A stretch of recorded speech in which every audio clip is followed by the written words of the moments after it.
Okay, how you guys doing? This is how to reduce pain video series number 2. We're going to be talking about two things. Overwork, so this applies to artists, how you can cause a little bit too much pain through overwork. Secondly, really important, numbing gel. This is for clients and tattooists if they want to know, but numbing gel, we're going to go over that. Okay, so we'll get into it. Okay, so same rules apply. Anything that's important, I'll stick in this area somewhere. Okay, now, first thing we're going to talk about is overwork. Now, overwork can manifest itself in a few different ways. What we're going to do is briefly go over a description of it. So, overwork is where the skin has had enough, or you've decided that you've come up against something difficult and aren't applying techniques to get your ink into the skin. Okay?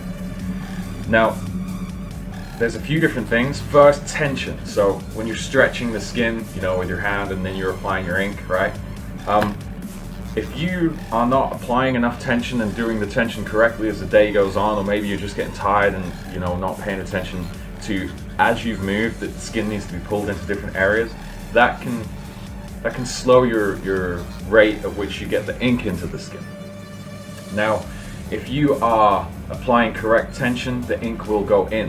However, there will be a point throughout your tattoo day, if you're not taking frequent breaks and so on and so forth, even if you're following everything correctly, there will be a point that your client won't be able to take anymore.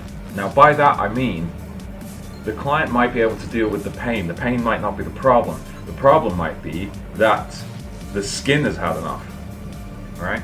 There's a few things we can do to get that to kind of go away, but this is what I mean by overwork. Somebody will go and then just, maybe turn up the machine so they're running faster, so they'll deposit the ink into the skin when these conditions are present. Somebody might just, extend the needles further out of the end of the tube and then continue to work the skin that way. Both of these things will contribute to overwork. Overwork will manifest itself in the heel, in a really thick scab, lots of pain, lots of swelling, and ultimately some scar tissue that shouldn't be there. Okay, so number one, how do we reduce pain from overwork? Well, first, don't set your machines up too fast.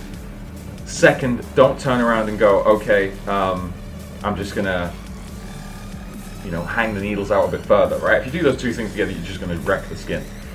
But first, you just allow for breaks. Okay, now currently by the UK bylaws that I've got sitting here, you're not allowed to work the skin straight for any more than 4 hours without taking a break. Okay, now if you're working the skin for 4 hours and you and your client are absolutely fine, awesome, but take some breaks.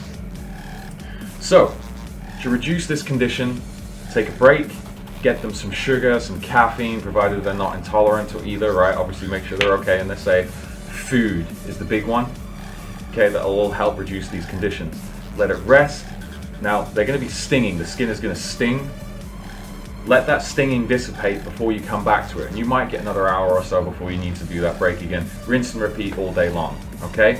2, obviously, don't set your overhang on your needles further than is acceptable. In the last video, we gave you the depths.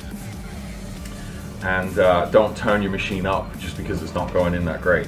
Take your time. If it was going in great at the beginning of the day, why isn't it going in great now? Okay?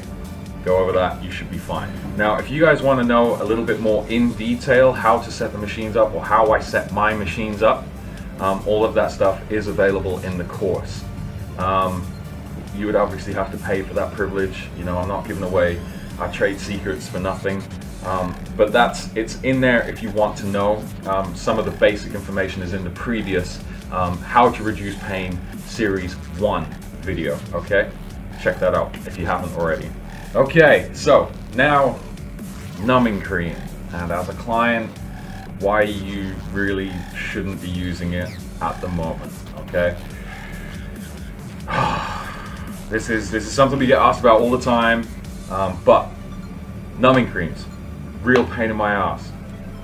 Only because they are not covered, and I repeat, they are not covered by our insurance. Okay? that was one of the first things that my insurance company asked me. Do you use numbing gels?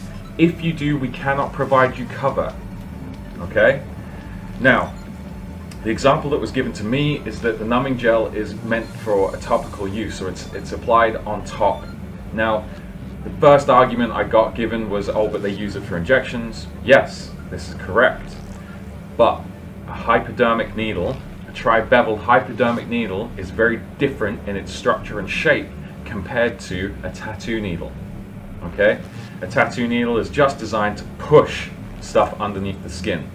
Your hypodermic is designed to part, and it's only one injection. It needs to get straight to the vein or wherever it needs to be to deliver what it needs through the tube, right?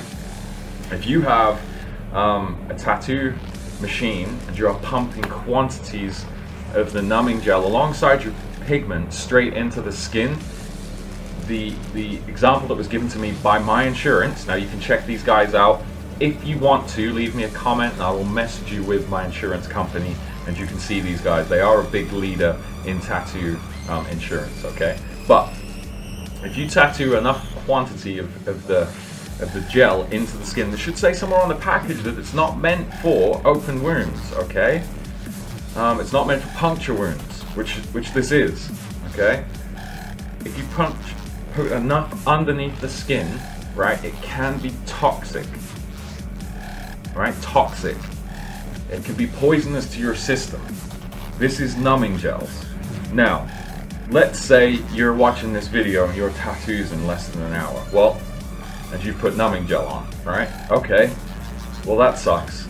But after an hour, the numbing gel is how it was described to me. Because you have to understand, I'm not medically trained where this is concerned. All I can tell you is what other people who are trained have told me, okay? Now, it's to a point where it's lost its efficacy.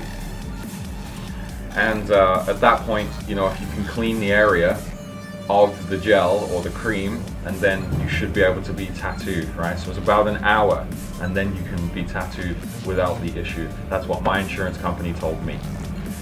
Now, if you've got a tattooist that's willing to work with you on your skin with numbing gel in hand, I would just double check the ins and outs of the insurance to cover your ass.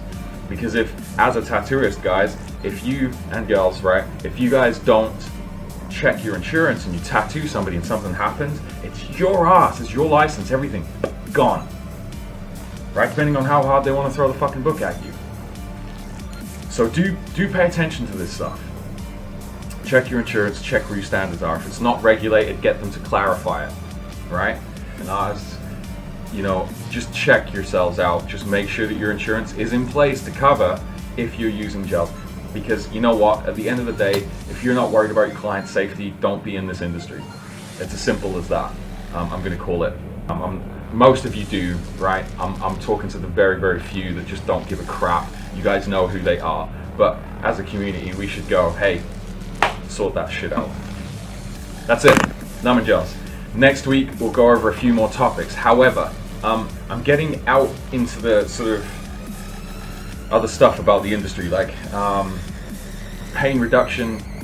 It's so huge. So if you guys want to know anything specific, please leave a comment under this video on Facebook or YouTube or wherever it happens to be posted. Let us know so our team can pick it up and I can try and make a video about it for you, okay? But that's it. Hopefully I'll see you guys whenever the next video releases. Okay, bye.